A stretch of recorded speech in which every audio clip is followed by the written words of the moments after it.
Good afternoon, everybody, fellow employee advocates. So I'm here, as Natasha said, to talk about employee advocacy. And I guess, just by way of a start, I will put my hands up and say this is not my area of expertise. And actually what's really interesting is talking to quite a few people, as I did, certainly in the last 24 hours, but slightly before that, to try and understand what people's general perceptions of employee advocacy are. It's actually not kind of widely understood, and there isn't, it seems, a generally kind of held understanding of what that means in very practical terms. So it's very conceptual. Actually, talking to Mark Lennox this morning, he was saying this is the one topic that people keep asking about, and actually in terms of where we might be going in the future, this is a really hot topic. So, with that as a caveat, I'm Mark Rhodes, I'm the marketing director of read.co.uk, and why am I talking about something I don't particularly know about? Well, we as the UK's biggest job site have an obligation really to make sure that we understand what's happening in the market, to make sure that the products that we create solve the problems that both our clients and our customers, job seekers, have. And so what we do is a lot of research. So looking at this topic, we decided this was an opportunity for us to go out and gather some fresh insights. So we commissioned some research in June, a consumer sample of 2,000 people, not read.co.uk users, so a representative sample. And we really sought to understand really a few things, what they understand of advocacy, how they operate in a social space especially, what they feel about recommendations, and also to understand what would empower people and incentivize people to be advocates for their employer. And employee advocacy actually has quite a significant history in terms of shipping products for the person that I work for. But actually, as a recruitment play, it's a relatively new principle, and it's a principle which has been brought to life, we think, because of social media. So that's the blurb to start with. Here are some people. They're holding phones. Some of you might have seen me present this slide before, and somebody noted that 10, 20 years ago, those would have been cigarette lighters, not mobile phones that people were holding. So health and safety and so forth. So, right, this is what we're going to look at. So we've got the power of personal. So this is really understanding the background to how people respond to recommendations. The second is advocacy in action, and really this is kind of pulling apart some of the data, particularly around social media, and then finally looking at that point around how we empower our people in more practical terms. And we've got a couple of case studies along the way. So, the first one. So, everybody knows that there is an enormous amount of power in personal recommendations. So whether it's a restaurant or a film or a book, a friend, a holiday destination, whatever it might be, we inherently trust the opinions of the people who are close to us, friends, family, but also the people who we see as being like-minded. So inevitably, when we ask this question, 60% of people are more likely to respond to a recommendation. So no great shakes there. But what the web has done, and there's a couple of stats which further support this point around the fact that people respond to people that they know. What the web has done, even in an era of fake news, is it's opened up the power of recommendations, but particularly the power of recommendations from people we don't know, so people we don't necessarily trust. And particularly when it's solving a problem that we have, we're very, very easily swayed by the things that we see online if we think that they're authentic. So, I was going to say, does anybody know what that is? Now, the chances are you can either read what it is or you won't know what it is. So this is a squirrel trap. And some of you will probably quite likely be thinking, why is he showing a picture of a squirrel trap? So the reason I'm showing this picture of a squirrel trap is because this is a squirrel trap that I now own. And the reason that I own that squirrel trap, well, there are two reasons. One is I had a squirrel problem, which I won't go into the details of. But the second is that I went on Amazon and Shazza told me that this works perfectly. And it enabled her to deal with her psycho squirrel. 5 stars, it was a no-brainer. It was a 20 quid purchase. It's quite entertaining if you read the whole thing. So anyway, that is a very personal example of advocacy, I suppose, in action. And the damn squirrel was never caught. It'll be back in the winter, I'm certain of it. So it didn't necessarily solve my problem. Now, I suppose just to extend this beyond that one personal anecdote, what the web has done, it has opened up the inherent nature of sharing recommendations and reviews. And there are some examples here, some from recruitment, some from the world of work and employment, some from entertainment. Uber even allows its employees, its drivers, to rate its customers, its riders. So it really is a true age of shared information. But what does that mean to recruitment? So, trying to understand this a little bit further, we said to our 2000 sample, what's the biggest influence on helping you decide whether or not you apply for a job? And 36%, which was the largest segment of response, told us that referral or personal referral was the most important. So actually, in terms of all of the factors, direct contact, seeing a job ad, and that's definitely what we're in the business of, and even an agency contact, actually starts to kind of fall down that list of priorities, or certainly list of influencers with personal referral at the top. And why is that? Well, a little bit like the recommendations that we've talked about, whether it's stuff to watch on Netflix, whether it's a restaurant to go to, there is a perception that a referral, a personal referral, is first-hand, it's unbiased, that the chances are that it will be better suited to me, and that's usually because the referral has come from somebody who I perceive as being like-minded. And actually, just as I was this morning, looking at how Reed, the organisation, recruits for recruitment consultants into that part of our business, 13% of our new hires come from referrals. So we have a very active referral scheme, as I'm sure all of you guys do. And 51% of the people who were referred turn into hires. So I think this really kind of speaks quite positively about the power of referral, but particularly this kind of like-mindedness and trust point. So to summarize this section, so we trust first-hand accounts. We've seen that with my squirrel trap. More so if we personally know the source, so that's where those referral schemes start to kind of kick in. And like-minded individuals who we identify with are likely to be the people that we trust the most in terms of influence. Just want to talk a little bit about social media now. Advocacy, employee advocacy, has its potential clearly in social media, and I know that you guys all know that. Does anybody know what this video is? I didn't. This is, okay, good. So this is the most shared video on Facebook in 2017. This is the video to Despacito, which is a song by somebody. Does anybody know who? I actually genuinely don't know. Anyone? Yeah, good, brilliant. Okay, so I'd say odds are one of you has shared this video without knowing who it was. So anyway, I share this with you because clearly it has a big number attached to it. People want to share stuff when they're in social media, clearly. And actually, when it comes to work, most of us, nearly all of us, are active on Facebook. 85% of full-time employees in the UK are active in some way on Facebook. 63% on Twitter, 58% on LinkedIn, and so it goes on, Instagram, Snapchat, and so forth. Importantly, on average, according to some research by LinkedIn, employees have social networks which are 10 times larger than the social networks of corporate brands. So actually what this is saying, look, actually where is the power? The power is with the people, actually, and it's not with the corporate brand and its ability to kind of buy its way into influence.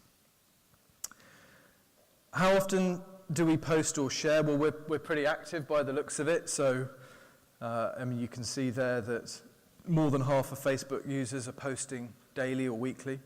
35% of Twitter users. Interestingly, that LinkedIn is at the lower end of that scale. So I don't know about you, but I often find that the posts I see on LinkedIn are often by the same relatively small cohort of people who are habitual posters.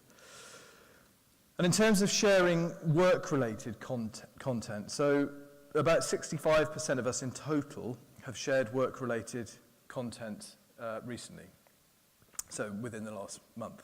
But actually, when you look at the demographics that constitute that number, actually, if you look at under 35-year-olds, 89% have posted something on social media which is related to their work within the last month. So that's pretty much everybody when you get to that age group.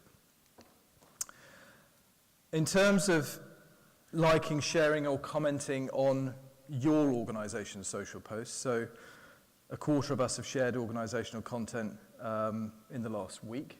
But what's really interesting is that if you ask the same question but of a colleague's content, so the previous one, this one, was your organisation's content, but actually it goes up by about 30% when you're asking about colleagues. So actually this, again, underlines this point. It's not necessarily about being corporate and towing the corporate line, but actually it's about, I guess, the kind of very ethos of social networks. It's about people, and in this case, it's about your colleagues.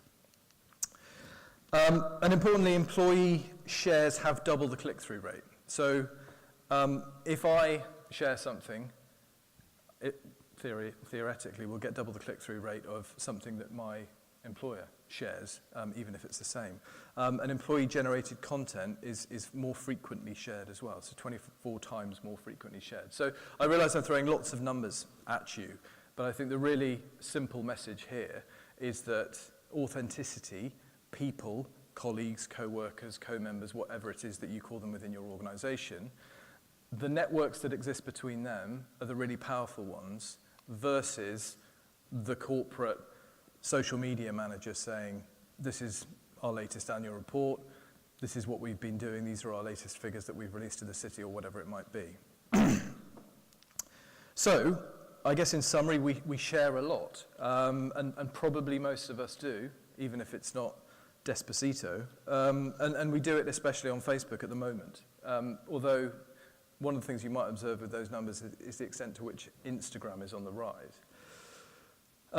We would rather share other people's content than the content of our employers. And actually, the more senior the people in your organization are who start to share content, authentic content socially, the more likely it is that people further down that food chain will become involved. It really kind of gives people the green light to think, well, actually, if the CEO or the MD or the boss has posted this, and he's posted something, a picture of a bunch of people down the pub after an away day, whatever it might be, well, actually, this gives me the green light to think, well, actually, it's okay for me to talk about work on social media. So there is a level of kind of inherent permission in that.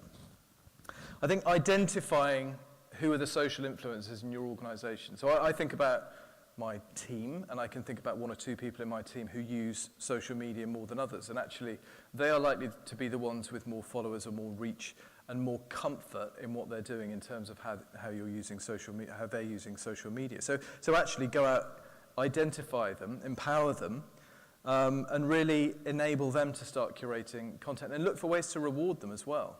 And this is where it starts to get into that sort of grey area about, do you want to start to incentivize a set of behaviors, or is that too much of an artificial step, and does that risk compromising that authenticity? And I'll give you an example from Reed, actually. Again, and I'll come on to talk about social and hashtags and I guess some of the more practical elements, but one of the things that we have done, rather than incentivizing people and saying, waving the carrot, actually, once people have started to post on social and they've posted in a way which we feel is appropriate and a way which has gained that traction, that involvement, we'll just send them something randomly, send them some donuts, send them something just by way of a thank you, stick a note in it which say, thanks very much, keep doing what you're doing. So it's almost a kind of evolution, but with a bit of a nudge along the way. And it's about trust, and it's about giving your employees the trust that they know right from wrong. So set goals. So think about likes and shares and traffic and engagement. All the metrics that you would typically use, particularly I would think of as a marketer. Think about how you're going to get this off the ground. Again, thinking about trust and being organic with it. Do you want to sort of start off with a big bang? Probably not, because people, particularly young people, are already posting on social. So actually you don't want it to be naff, essentially. Think about using a program or a platform which enables you to pour in content which people can go and take, and it's curated and it's ready for them to be able to use. And again, encourage the use of hashtags, as I said. And so just in doing our kind of desktop research for this is an example of a tweet that I just pulled a screenshot of last night. And it uses the hashtag life at Sky. And Sky, as an employer, I don't know if there's anybody here from Sky today. There is. I could see you grinning, and I was wondering about that. So as I understand it, and you might be able to add some more to this when we get to the end, but as I understand it, one of the reasons that Sky did this was they didn't really know the point at which their employer brand was going to be refreshed. So social media was an opportunity for them to really double down. Apparently, the original hashtag was work at Sky, but there was a sense that it was possibly a bit too recruitment-y, so it became life at Sky. And it's something which employees, in this case at Shizfizzle, has decided to post a picture of which really kind of underscores the value of friendships and the bonds that you build at work. It helps if you've got famous people who can give you a bit of leverage there. So there's a picture there from Kay Burley. But really what this has enabled them to do is to take that kind of organic flavor, but with a consistency and with a sort of informal set of rules, and really empowering individuals almost to kind of behave as marketers. And actually, again, it comes to trusting your employees. I'm going to talk just for a moment about Reed as well, and actually our attraction and employer brand manager for our group, Claire Bacon, she posted this picture last week. It's a picture of a letter from our chairman, James Reed, congratulating her on 10 years of service, telling her that she could buy herself a gift and she was entitled to a 6-week sabbatical, which is great. And actually, if you look, it's had 700 odd likes. And so, there is, you'll see, actually you won't be able to see, but actually in the text of this post, she uses the hashtag life at Reed. So I don't know who used it first, but there are lots of companies who use this kind of life at hashtag. There's another example from Reed here, and so this is from some of our guys who work in Bournemouth, who inevitably they have a photogenic beach that they can refer to when they're trying to get people to come and work for them. I don't think it's the same in High Wycombe. And then just in terms of getting senior people involved, here's just a tweet from our chairman, James Reed, again, rampant with the hashtags, one of which you can see is Life at Reed. So really having the figurehead of the business, getting involved with this is enabling people to feel like they have permission as well. And then finally, there's one from Instagram here, and I mentioned Instagram earlier. So it's quite easy, I think, possibly if you're kind of my age and possibly a bit older, think of Facebook and Twitter, but actually Instagram increasingly is the place where younger people are spending their social media time. And looking at the hashtag Life at Reed use on Instagram, it's gone from pretty much 0 to nearly 1,000 posts in the last 12 months using that hashtag. So there's all sorts of examples of this. I've obviously picked out Reed because it's close to home, Sky because it's a really, I think, strong example of how it's been doing in really practical terms, but plenty out there. So just one more example, if I may. So this video, which has started to play in the background, we don't need to watch it, is not another music video. There's no test here. So this is a video from Reebok, the sporting goods manufacturer. And this relates to some employee advocacy activity they've been running in North America. And actually, it's really doubling down on their purpose as a business and actually the space in which they operate. And what they've done for their employee advocacy is use this as a hashtag. So it's a little bit less corporate, it's a little irreverent, but actually what it does, it talks about what they do and what their purpose is as an organisation. And so their social media coverage and their social media engagement starts to become their employees talking about fitness, talking about the goods that they manufacture and how they're used. There's a couple of examples as well, but they also have a human element as well. So this refers to hashtag Wine Wednesday, but similarly, it still maintains the same kind of tone throughout. Okay, so the next section we've called stalking, which is a bit weird. I'm not entirely sure it is stalking anymore. I think there was a time when it was. But I think really the important point is that social media hygiene as employers is super important, because most of us, when we think about starting a new job, if we've been offered a new job, it's the day before we go and start, we'll probably go and look on social media, find out a little bit more about the organisation, possibly start having a look at some of the people that we're going to be working with. So 42% search tagged posts of their new employer, whatever that might be. And actually, kind of preceding this, 1 in 5 told us that they've been prompted to apply for a company or accept a job offer based on the posts that they've seen on social media. So do you know all of the social media posts which are being created about your organisation, particularly as an employer? Similarly, 42% said that they also search on colleagues' profiles. This is when it starts to get a bit creepy. And actually, this rises to about 2/3 of under 35s have viewed the profiles of their potential future colleagues before they join a company, before they accept an offer for a company.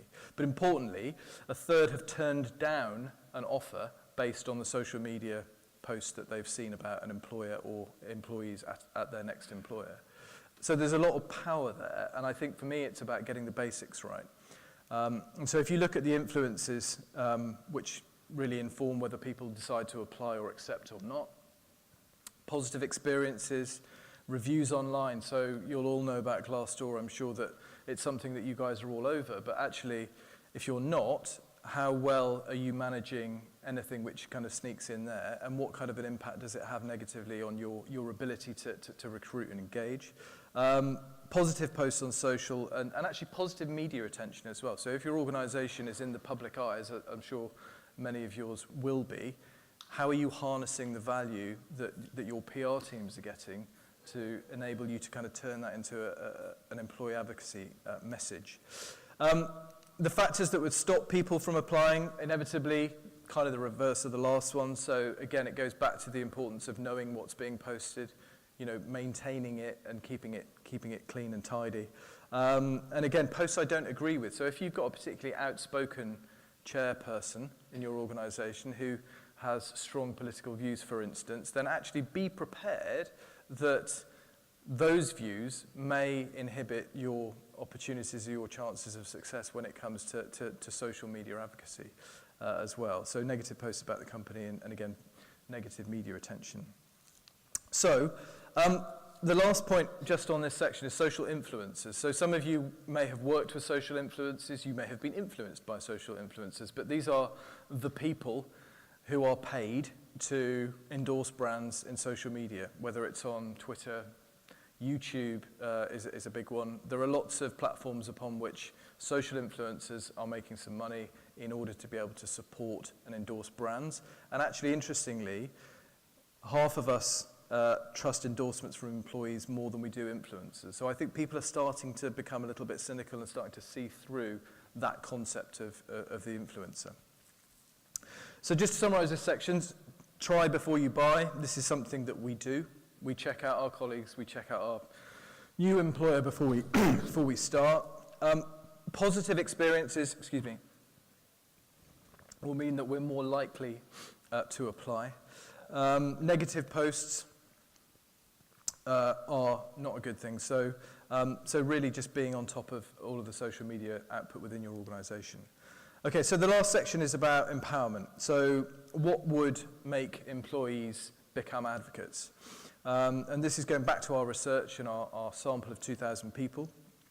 So these are the factors that are sample told us are important when it comes to informers of whether or not they're likely to advocate your brand from an employee point of view. And actually, I think for me, there's probably one or two themes that run through these, and I think one of them is values. So whether that's the sense that I as an individual is feeling valued, or I agree with the company's values, how widely understood are your company's values, and are they values that A, your people live and breathe, but B, they live and breathe in such a way that they can actually bring them to life through a platform like Facebook or Twitter. And I think that moral purpose point is really interesting as well, because this is a really important value for young people. So some of you may have heard me talk about some research that we've done consistently over the last few years, where we've been looking at early careers individuals to try and understand what really makes them tick. And actually, social good, having a purpose, a moral purpose, and a moral value are really important components of what young people look for when they're looking at potential brands that they'd like to be part of and work for. So 36% would be interested, just to go back to the question, would you be an advocate? 36% told us that they would be interested in being an advocate. 34% actually said, I'm already doing it. So already that's 2/3 who are relatively ripe for the picking. But then there's this 30% who says no. You know, they say, this is not something I'm going to do. And I think actually understanding what that third is probably going to be able to answer probably more questions than this one within your organization. And in terms of that incentivization, could you be motivated to become an advocate? More than half of the respondents to our research told us that they could. And then we obviously get into this territory, you know, about how we do that. You know, is it a financial reward, voucher schemes? Is it just a box of donuts, whatever it might be? And of the nearly half who said that they wouldn't, actually, I think reassuringly, to go back to this point around authenticity, people believe that actually it shouldn't be artificially prompted. It's about spontaneity. It's about doing things unincentivized and actually remaining authentic in terms of my social media profile. So just one final example. So EA, who you'll probably know is a gaming brand. They develop some of the bigger and better known video games. So they launched an employee advocacy program on social media a couple of years ago. I don't know if there's anyone from EA here, no. And what they found, for all of their effort and the investment that they made in the platform and curating content and really rolling this out to as many people as possible, that they just couldn't get the engagement rates that they were looking for. So what they ended up doing was incentivizing it. And they incentivized it based on lots of different types of metrics. So they consistently tested to understand what was going to have the biggest impact. So they looked at, for instance, who could post the quickest about a topic that was appropriate from an advocacy point of view, who was getting the highest level of engagement, you know, retweets, likes, whatever it might be. And because they're a gaming company, you know, they're all about the rewards, they're all about the incentives, and they very clearly made this an incentivized scheme, which rewarded individuals for getting the brand out there from an employee advocacy point of view on social media. 3 more slides, I'm nearly done, I promise. So the content that prospective hires value when it comes to those who are most likely to become future employees. So informative content, inevitably. And I think this is a real challenge because our sample told us that they want to know about organizational history, business performance, and how the work of your organization is impacting people's lives. And I think the real challenge is to make it something that's not boring. Because as soon as you start talking about business performance, that, you know, for a lot of people that will switch them off. So how can you tell the story of what your business does, how it does it, and how it does it well in a really kind of human way? Sincerity, clearly, and this comes back again to this theme which runs right the way through all of this content and all of this research, which is about authenticity and making it as real as it possibly can be.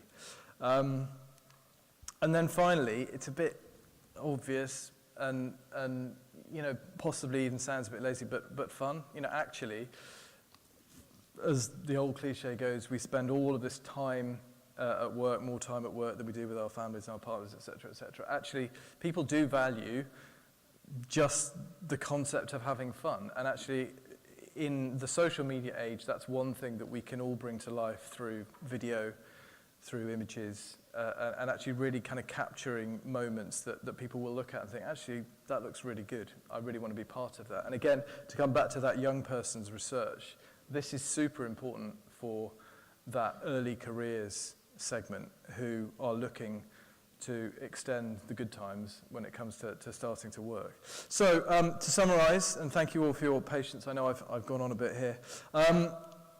Trust your people first and foremost, which is really difficult because it's, you know, letting people loose on the internet, which is a big ask. Let the social presence grow as organically as you can, so don't make it too artificial, don't make it, you know, probably avoid the kind of the big bang launch, but try giving it a nudge when you can, and if you've got things like hashtags which you can really encourage people to use, then great. I said this a couple of times, the more senior people that get involved on a very organic level, posting with their own names, with stuff that they do, that's visual and interesting and fun, the more likely it is that people further down will be engaged. Obviously, there's all these hygiene factors in terms of making sure you know what's being posted and you're responding to negative stuff if it gets posted. And like anything else that you are doing, I'm certain, give yourself goals, track your progress, and understand as best you can through tracking and reporting what impact you're having. So thank you very much. Cheers.